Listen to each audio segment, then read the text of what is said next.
Alrighty, we should be live. So it still says it's in preview mode. So I'm going to give it a moment to make sure that everything is current. But according to this, we should be live.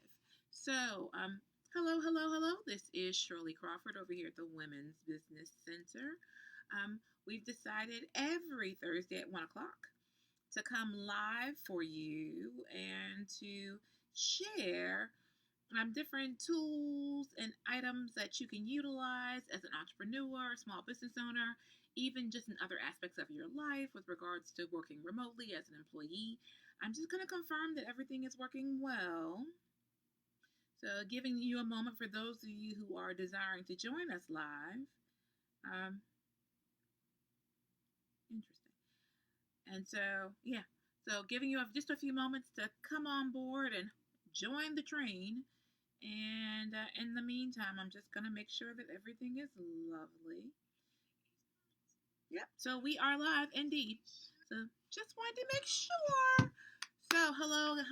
Once again, Shirley Crawford here at the Women's Business Center, RVA. And so, we want to make sure that even though you're at home with potential downtime, that you're still learning skills and resources and using tools. And so, if there are things that we can show you and share with you, then that's what we want to do. So, if you were with us last week, we started this series every Thursday at 1 p.m.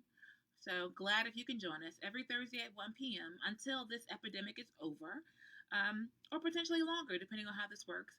We're bringing to you one free seminar. Last week we talked about your professional online social media presence, and this week we're talking about how to start a business.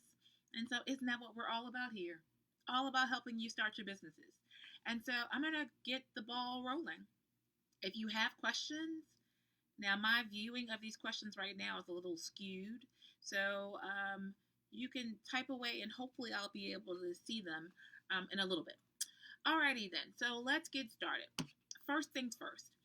As an entrepreneur, there are so many different ways that you can be. Like you hear all the terminologies: mompreneur, solopreneur, wannapreneur. So all that means is you're looking to start a stream of income that you are the person who determines what it is and how much you receive. Sometimes that's as simple as Avon or paparazzi or a lawn care business, or maybe you're a barber, or maybe taking it even to a whole different level, you have some other skill, product, service, food item, etc., that you want to bring to the world.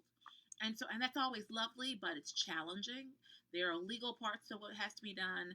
There are financial parts that have to be done. There's a lot that has to be done. And so if you don't know the process, you don't know the procedures, you don't know what's going on, it often will deter you from getting started. Or you'll get started and you'll go off in a way that you probably shouldn't. So for me, one of the main reasons why we do a free consultation here at the center is because I've seen too many people who went to a conference or a convention or were learning about something and basically got swindled and bought a $5,000 website that they don't know how to use or need. And so, anyway, let's go ahead and get the ball rolling here. So, the first thing we talk about is our basic introduction, like why do you want to start a business? So, I come from an entrepreneurial family, and so I thought everyone's American dream was to have their own. And then when I went off to school, I found out that people really just wanted to go work for a Fortune 500. And so I've been blessed to have actually worked for a Fortune 25, Fortune 25. And so I appreciate the experience, but there's nothing like knowing the security of having your own. So a lot of people think about the risk involved, but there's a lot of risk in working for other people right now. Like, look at how many people right now, this moment, had to be laid off. And so a lot of times it happens a lot. It's not just because of a pandemic. It happens a lot, period. Because when the business shifts, their model shifts. A lot of businesses are trying to move to automation. And a lot of times they're moving, the jobs overseas, or there's potentially a lot of things that can be happening. And so, or they're streamlining. And the first thing to go are employees, or if not employees, employee benefits. And so, even if you're not looking to take on all the risk of having your own, one of the main reasons that people want to have a business of some sort is to have what I always call a side hustle, at least to have a stream of income that could potentially support you for a year. So, like right now, this feels like scary times, but if you know you have some way of making money to survive the next 3 months, then you're in a boat that most Americans, at least, are not. And it's not based on income level. There are a lot of people who make 6 figures a year, but if you're spending 6 figures a year, then that's the same as the person who's making 4 figures, or and spending all their money. It's the equivalent. It's based on how much you're using with what you have. So that's one main reason to start a business. And then for a lot of you, like, you've been thinking about it, right? So like I make a peach lemonade, and I only make it at Christmas, and no need to ask me to make it for you because I won't really. Um, but I make it for a handful of people. I bring it to the family gatherings at Christmas time. And so I've made it a few times for like a really special event, like a larger event that either is for my organization or for my church or something. I'll make it then, potentially. And so I've had people offer me money, like, surely you need to make this more often. I will pay you for your peach lemonade. And I appreciate that, really do. It's a compliment. It's a great compliment. But honestly, it's not worth my effort. But that's not the point. The point is, if you want to know, is it a business or a hobby? Is there a market for it? Does someone want what you're offering? So I can offer you to come by and wipe down your USB cables, but do you care? Do you care enough that you pay me for it? Because that's the next part, right? So I might care, but am I willing to pay for it? And then you have the questions of, well, based on what I'm willing to pay, does it cover your expenses? Can you make a profit? Because that's when you know, is it a business or a hobby? So if like me and my peach lemonade, it's just a hobby. It's barely a hobby. It's something I do intermittently just because it makes me feel good. Or like my Christmas cookies. Only at Christmas. It's those kind of things. But for some of you, you have family recipes. You have a solution to a problem that exists. And someone is like, oh, like right now, people are having a lot of pain points, right? And so are you. If you can figure out how to answer one of those pain points, and you could potentially have an excellent business right now. So it doesn't matter what's happening out there. You can still be starting a business, having a successful business, and winning. You should take note that you are the last to get paid. And so you have to know that when you get started. This is not the miracle grow, where you throw the seeds in the ground and the tree grows and there's money off of it. This is not that. You have to know that when it comes to business, you have to pay the business first. You pay employees, you pay expenses, you pay vendors, and you get paid last. And hopefully there's something there to pay you with. All right. So the next thing for you to know is the idea that you have, is it just an idea? Have you done any research? Is there anything out there that shows that this is a valid concept to be done at all anyway? Is someone else already doing this? Not that that matters per se. Sometimes if you're entering an industry and no one else is doing it, it could be because it's a horrible idea and everyone realizes that you can't make money doing it. Sometimes areas will get overly saturated, like we had that froyo, that whole frozen yogurt movement, and where it's finally steady back out again. Before a while, there was one on every corner. And so it was a really hard industry to get into, or at least to make money off of. So sometimes having people in the industry with you is not a bad thing at all. And on other occasions, it just leaves you a question. And then another thing for you to think about is, what do you call your business? How do you market your business? How do you brand your business? Right? So let's jump into my favorite starting points, your legal structure. So if you were sitting down with me, I talk about this a lot. Here are most of the ways that you can start your business entity. So when you're first getting started in America, so if you're looking someplace else, it's not quite the same for you. But here in the United States of America, at least, you can hang your shingle. They love to say that, hang your shingle. You can start your business today. You can go out immediately onto your yard and sell products, services, etc. You could open your doors for business right now, and the U.S. government only cares so long as you report said sales on your taxes. That's it. That's all they care about. You are a sole proprietor. You don't have to do any extra filings. Potentially, depending on the type of service or business that you're providing, you might require a license, a business license. You might require insurance. You might require some other necessary equipment, etc. But as far as getting started, you can start today. Now, let me tell you why, for every person who goes out and starts today as a sole proprietor, why you give me heart palpitations. Like when people sit here in my office and they're like, "Oh, I started my business and I'm doing XYZ," and I'm like, "Okay, so what are you? What have you filed with the State Corporation Commission? What have you done?" And they're like, "No, I just started selling and I just started doing." I literally get pains in my chest and I don't enjoy it. It's very uncomfortable to me. And here's the reason why. As a sole proprietor, let's say, for example, once again, we'll go back to my peach lemonade because it really is really good. Let's go back to my peach lemonade. And let's say I had a bad batch of peaches. It can happen. I don't actually grow the peaches. I buy the peaches or the nectar or whatever I'm using to make it with. Okay.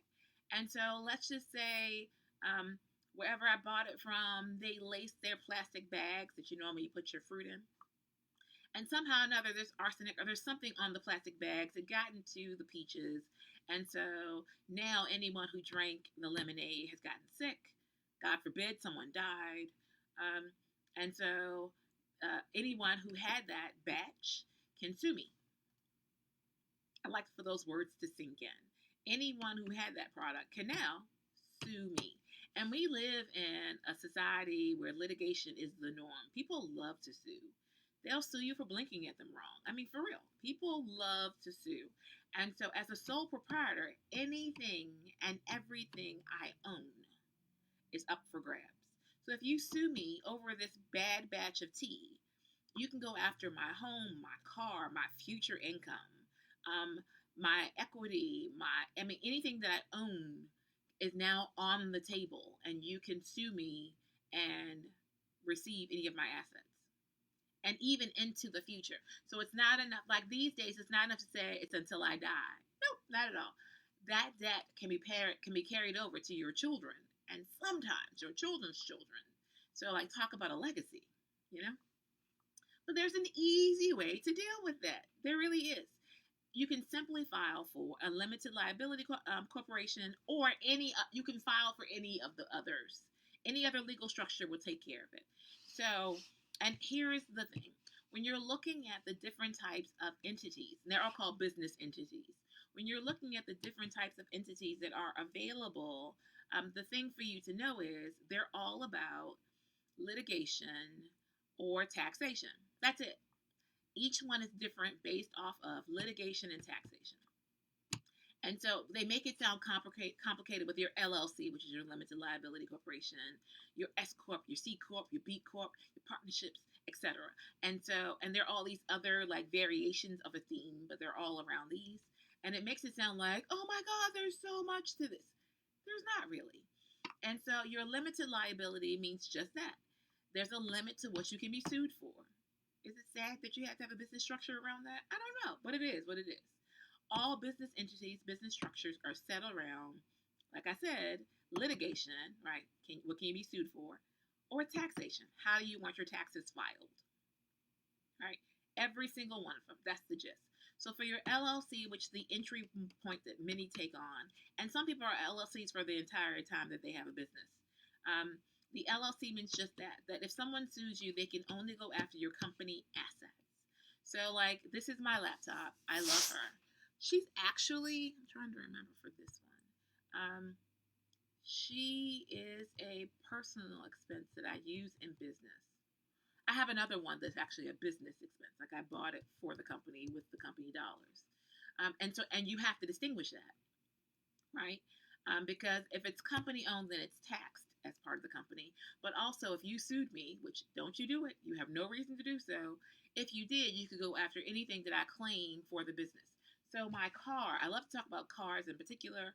If you bought the car for the company, it's a company asset and therefore it's part of any litigation. If you bought the car and it's your personal car, then you can write off the mileage, you can write off, etc., potentially the gas, depending on how you want to have that all set up. Talk to your accountant. You can use the car and offset some of the expenses of the car onto your business. Or you can buy the car for the business. And then it belongs to the business. It doesn't belong to you. It belongs to your company. Okay, so that's talking about the legal structure itself. And I think another slide or so, I'll tell you more about how to get that legal structure. But for now, moving right along, talking about partnerships. Partnerships can be complicated. So, like, I'm a really independent individual, but I do have a partner. And so that means we had to have a partnership agreement. We had to talk about where we were compatible and where we weren't. We had to talk about like what happens. One of the first things you should do, we always talk about how prenups are best. Um, and so, because we talk about partnerships like we talk about being in a marriage, being in a relationship, right? Because you're really taking on this other person for the life of this company. It's till the death of this company do we part, right? So it's that kind of a commitment. And you need to understand the other's philosophy on money, the other's philosophy on marketing, the other's philosophy on all the various aspects of your business because they all come into play. And so I'll say for me, because I know my personality, I really am extremely independent. And so I'm really accustomed to being able to say, this is how this goes. I mean, that's the whole point of being an entrepreneur, right? You want to be able to say, that's how we're going to do it. And that's that. When you have a partner, it doesn't necessarily work that way. Are you 50-50 partners? Is it 70-30? Are they a silent partner? If you're looking to be SWAM certified in particular, it's very beneficial for you if you're the female or the minority is 51% owning, has ownership, 51% ownership, because then you can apply for SWAM certification, which is a whole other thing. That's the small women and minority. And so, yeah, that's all things you can consider, especially when you're having government contracts. So you have to really be aware of the other person. How did they communicate?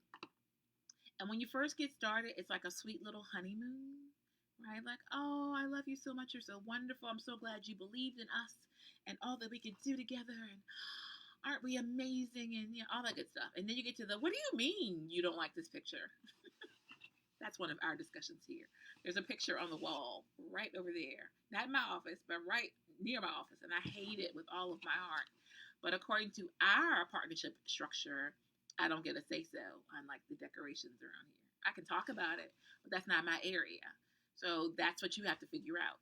Like, who gets the final say-so in what area? If there are only two of you, just like with any board, it's best to have an odd number. So you might want to designate who's your third party who will decide for you all when you all can't decide. Like, who gets the final vote? And that's a hard job to be in because it's not a like friendly, like I'm doing this because I like you best. It has to be someone who actually has some business understanding. So for some of my members, I am their third party. Like they'll say, let's just go see Miss Shirley and she'll help us figure it out. All right. And so partnerships are always nice until, they're not. So that takes me on to registering. So with regards to, as I was just talking about that business entity piece, then where you go is, and please forgive me, I am accurate. When you're in this world, and many of you know, there's like, acronym city, right? And so we love to get the initials and the shortcuts. So forgive me if I've done so in this presentation. I will try to make sure that I spell things out. So the first thing there is the SCC, which I say a lot. It's the State Corporation Commission. And so when you are filing your business entity and you want to say, I'm going to be an LLC, I'm going to be an S Corp or C Corp or B Corp, nonprofit, whatever you're going to be, you can go to the State Corporation Commission. If you are in Virginia, then currently it's either $75 or $100, depending on if you are a for-profit or a nonprofit. And that's where you go register. And once you've done that, you're legit. You're official. And so that's when people can no longer sue for your personal assets unless you have pierced the corporate veil. And that means like if you are Dominion, who has a lovely office space right on the James River, which used to be James River Paper Company, where I worked at, which I found that so interesting. I'm kind of sad they're not there. It was a lovely office spot. You can't even go to the Dominion Inn to visit. That's a sidebar. But let's say you're Dominion and you were doing some exploration on oil with regards as an option for supplementing your electrical work, which they're not doing, mind you. It's totally hypothetical.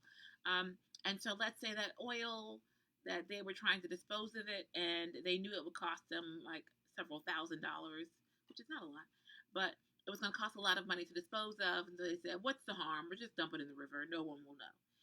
And so if that can be proved, then you can actually go, that's called piercing the corporate veil.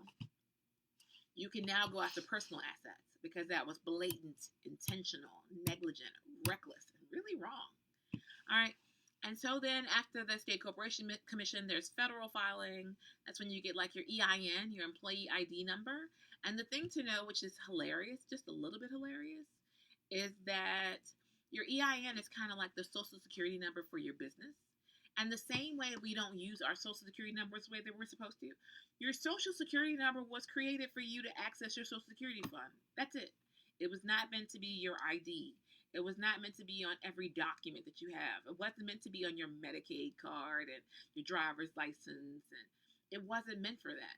But what happened was is that it was one of the only systems that we have a universal number for everyone, so it became an easy identifier. But that is not what it was meant for. The same thing with your EIN.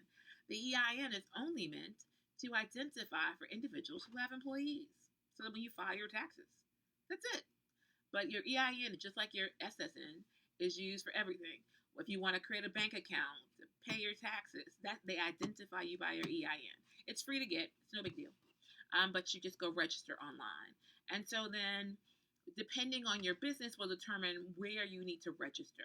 You need to register with the state, which of course I said the State Corporation Commission. But do you have any other licenses? Are you in a gambling establishment? Are you in like even fishing? Even if you're playing bingo, depending on what area you're in, determines what kind of licensure you need, what kind of zoning has to be applied for you. Do you require any type of certifications? So depending on which industry you're in will determine which of the agencies you'll have to register with. So this just gives you a high level notation towards that. Alrighty then. Okay. And then there is the business side of business. So there are those who think that because they start a business that they don't have to learn, or it's a way not to have to go to college, or I don't know, all kinds of things. Totally inaccurate. And so I love YouTube. There are lots of resources and tools there. I also have an amazing network that I'm really proud of. And even today I went to a 212 meeting. Thank you very much, Teresa Kelly, for that invitation, and met some other people that I actually plan to connect back into. And I actually hate networking. And that's something else. If you want to learn how to network, I'm thinking that next week I'm going to do a session on is your networking not working, which is a class I've done before. Because networking is vitally important. And even if you're an introvert like me, I am, don't debate with me, I am, then it's still really, really critical. Especially when you're trying to find resources and to learn. Like right here, right now, I'm providing you with an opportunity. Here I am as a resource. I'm giving you an opportunity to learn, but there's so many others. There are books and videos and information and people that you can really tap into if you would only consider to tap into them.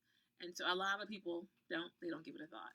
And so when I read various books and articles by entrepreneurs, they always say the number one thing they all say is that you should read.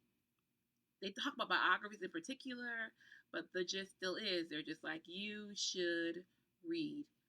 Oh my goodness. So I'm looking at some of your comments. Hi Ty. Hey Cheryl. And so okay, I'm sorry. I'm looking at the comments. And Tina says that when she was working at the bank, a customer complained because she sighed too loud over the phone. Customer service is important. And Angela, we just need to talk. So Angela was on she was here with us last week, so welcome back. And she has a couple of needs, like many of you who are, getting businesses started. And so, yes, please, I'm going to go back for just a moment because I'm looking at the comments. Please do not be in this world as a sole proprietor. I know you can, but you can also stick your finger into an electrical socket. And I wouldn't want you to do that either. And it might be even less painful. So hopefully you won't have an issue. You won't get caught with your pants down. But let's just not go there. Let's just not go there at all. So yes, please, no procrastination, Angela, not allowed. No procrastination. This could cost you a lot. And time, energy, and resources. It's worth it. And like I said, it's only either 75 or 100 depending on the type of business. Okay, So, talking about the business side of the business, you have to know how to hire, fire, pay people, write policies, handle customer service, and do the finances and the marketing. And there are lots of different aspects to running the business. And so it can feel overwhelming. If you're like I am, I'm actually great with doing like our books, but it's my least favorite thing. So normally for my business, I hire a bookkeeper. And so I put that in my budget. When you're first getting started, you are every employee. You are everything. You are every woman, unless you're a man. And so it's all tied in there. And so you have to know that when you get started, that it's not just the front end of selling the product and selling the service, that there's a back end of things that has to happen. And that's a lot of what we talk about here every day, because you might know how to make that widget, you might know how to make that peach lemonade, but if you don't know how to sell it, if you don't know how to market it, if you don't know how to mass produce it, if you don't know how to price it, then you'll be out of business anyway, and it won't matter that you know how. Okay? And so that's part of the business side of business. Then we come to what is a very important, I don't know how to express how important this piece is, and that's financing your business. So I am all about like bootstrapping, and I'm real frugal. So some days I'm concerned that I might just be cheap. I don't think I am. I'm not sure, but I'm very frugal. So like some days someone want me to spend $5 or something. I'm like, but can't I get it for free? Like really? Like what are we talking about? So, and there are a lot of things that you can get for free. There are lots of resources. Like we give a free consultation here, which normally would cost you anywhere from $125 to $250. You can get it for free. Like really. There are sometimes it requires more research on your part. You have to do your homework. And so that's the problem. So if you're lazy, then you'll spend more money. That's pretty much it.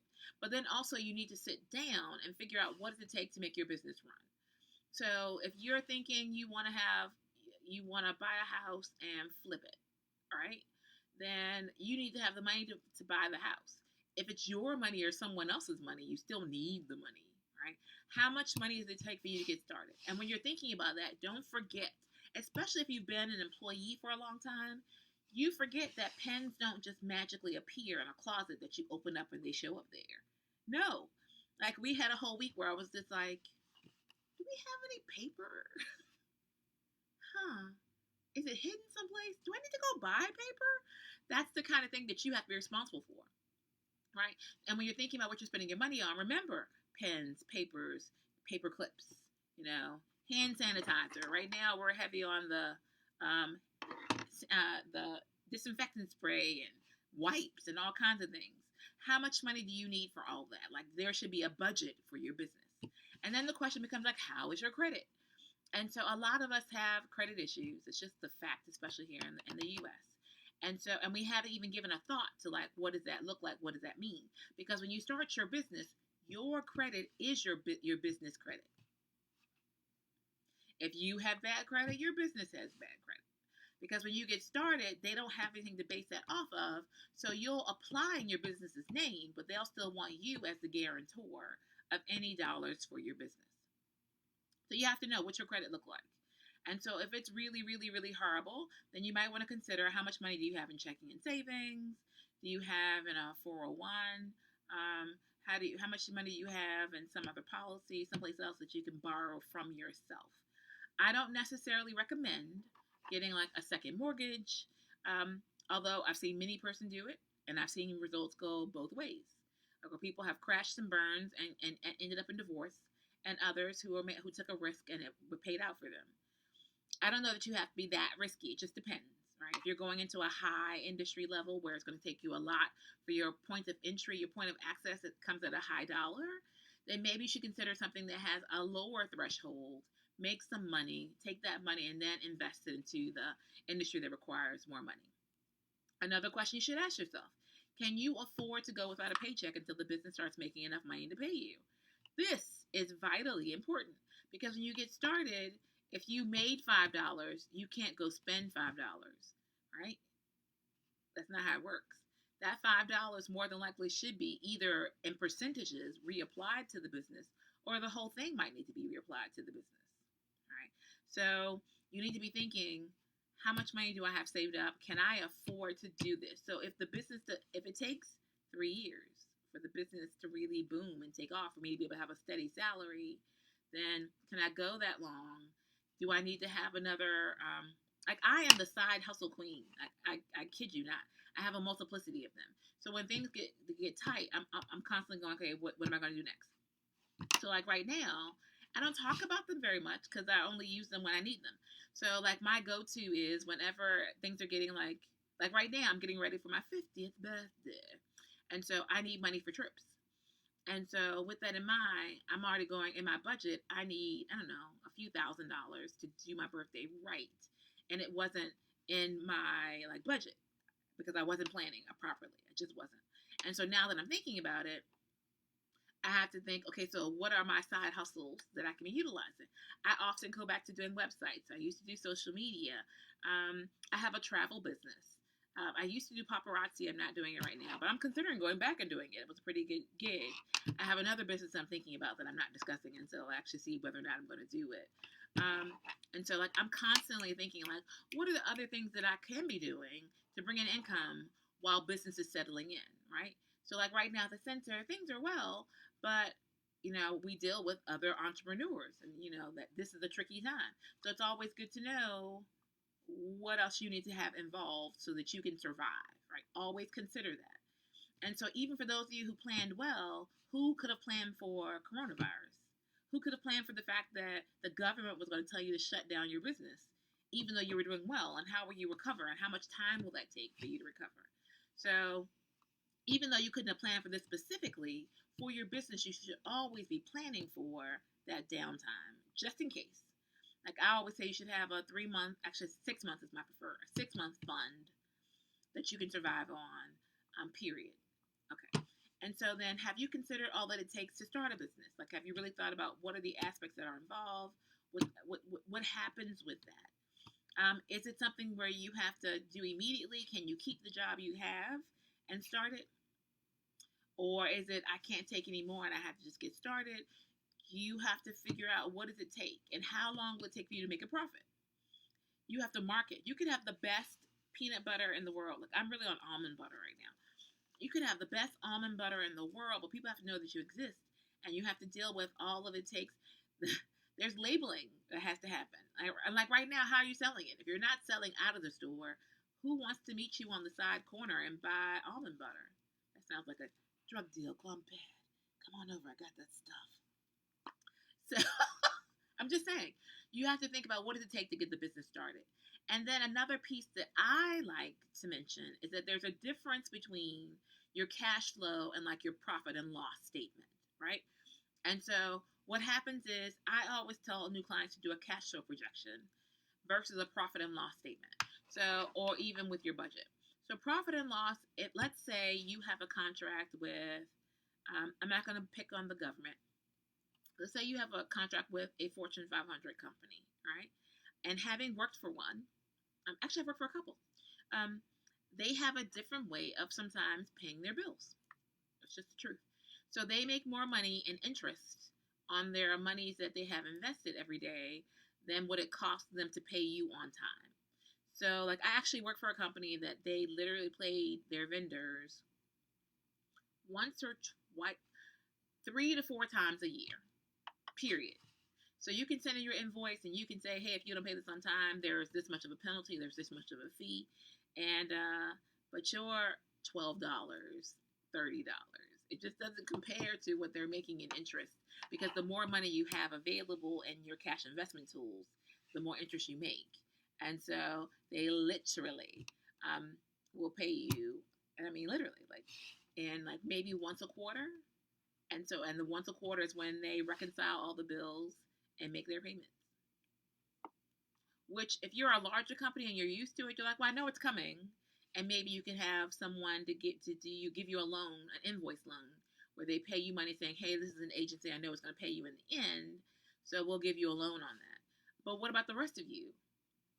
I mean, you could be out of business waiting for a payment. And so your profit and loss statement would include the payment coming from that company. And then you look a lot prettier on paper. Your cash flow says, if I haven't received it, it doesn't exist. And so then that one forces you to streamline and recognize that, well, hey, in June, I have to pay XYZ, and there's no guarantee I'm going to have these dollars in hand.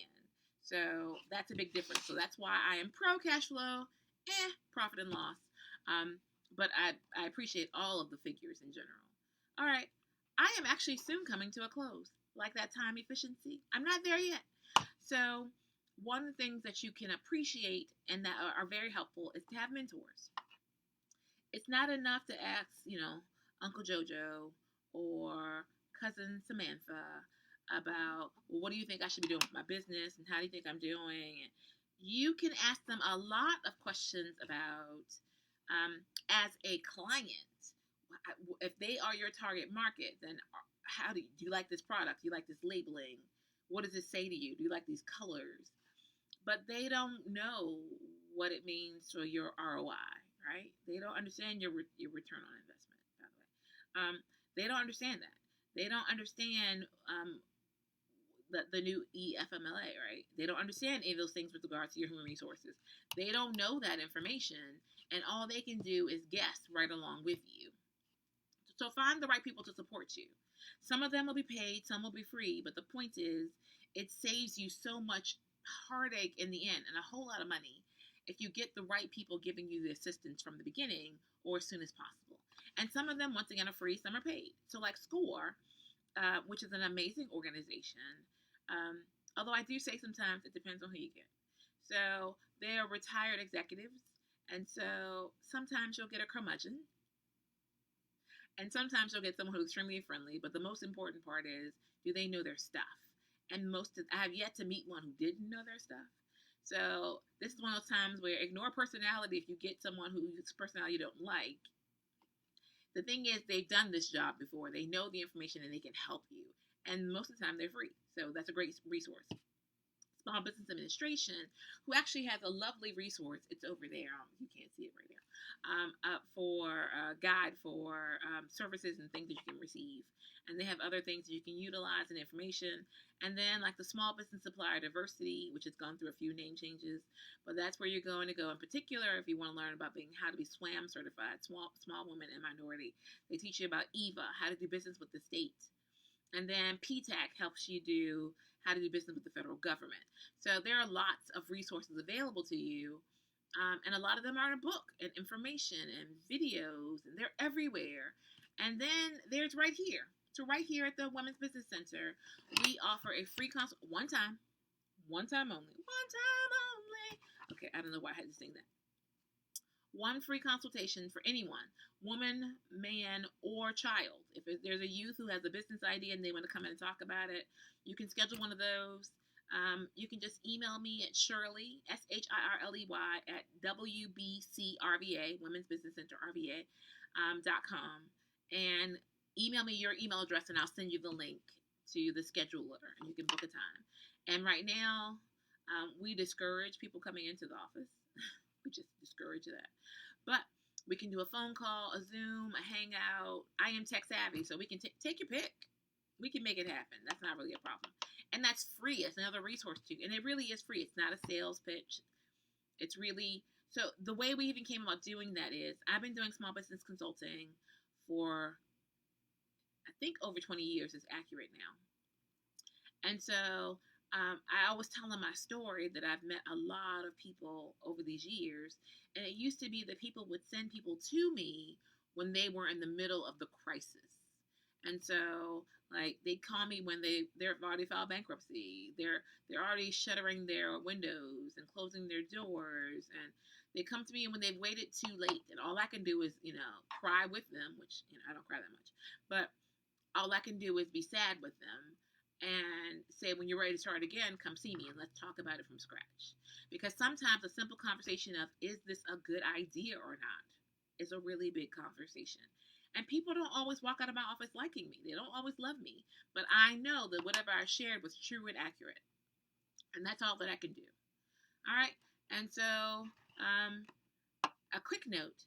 So here's the thing. As I said, we're doing these sessions every Thursday at 1 o'clock. If there's something in particular you'd like to learn about, then feel free to send a comment. Feel free to email me. Let me know what it is you'd like to learn. and I'll see if I already have a presentation for it. So like most of these, I already have a presentation for it. Maybe I doctored it up or edited it. Edited it. It.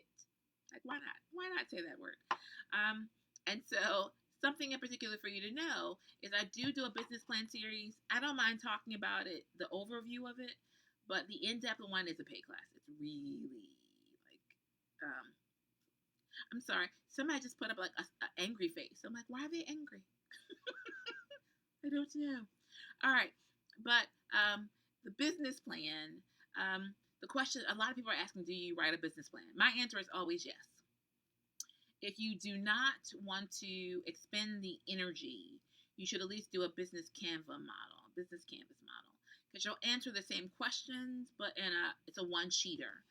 But writing a business plan is basically saying who you want to be when you grow up, and it's a living, breathing document, and so it should be edited. See, I can say that word. I told you.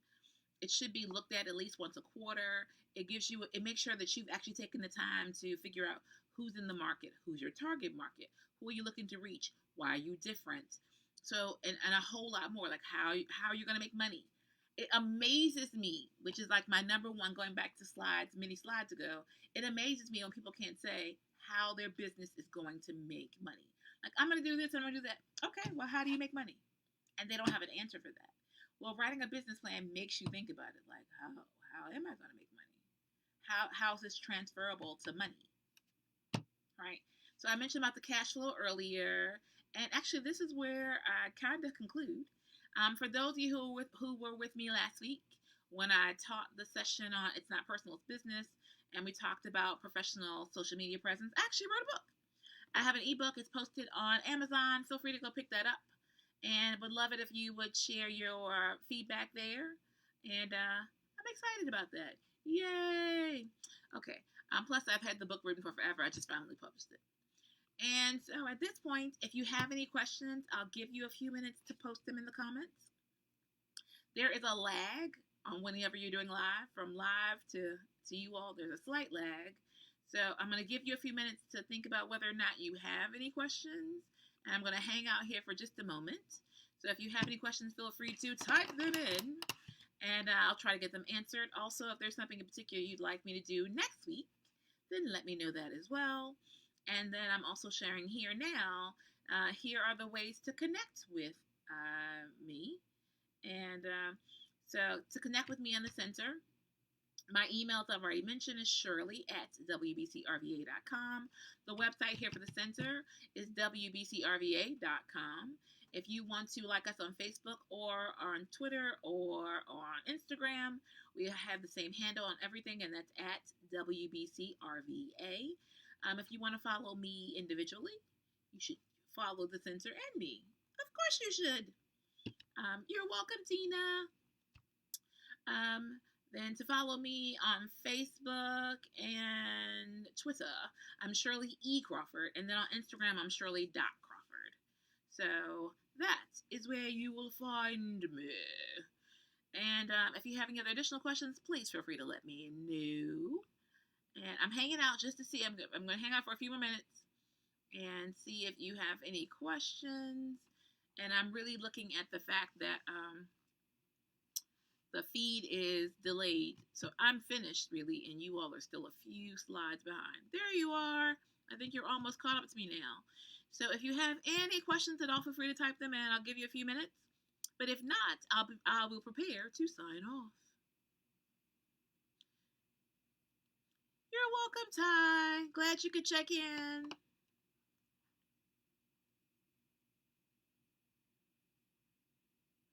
All right. And so when this pandemic is all over, I hope that everyone will come visit us here at the center at 1510 Willowlawn Drive, directly across the street from the Kroger at Willowlawn. That's my favorite thing to say. Also note that you can find us online. We do a bunch of videos during the week. And so every day we're normally posting something on Facebook Live. And so on Mondays, it's just a motivational piece. On Tuesdays, we have Tech Tip for Tuesdays. And so that's, I think, very helpful information for Say So Myself.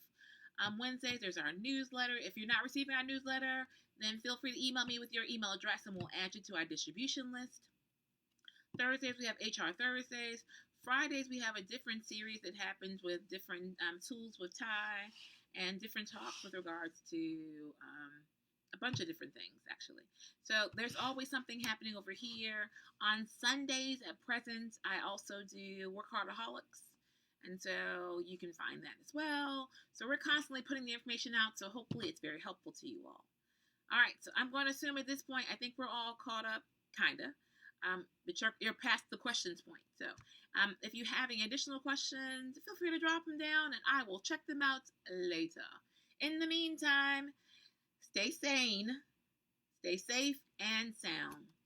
And until the next time, happy entrepreneuring.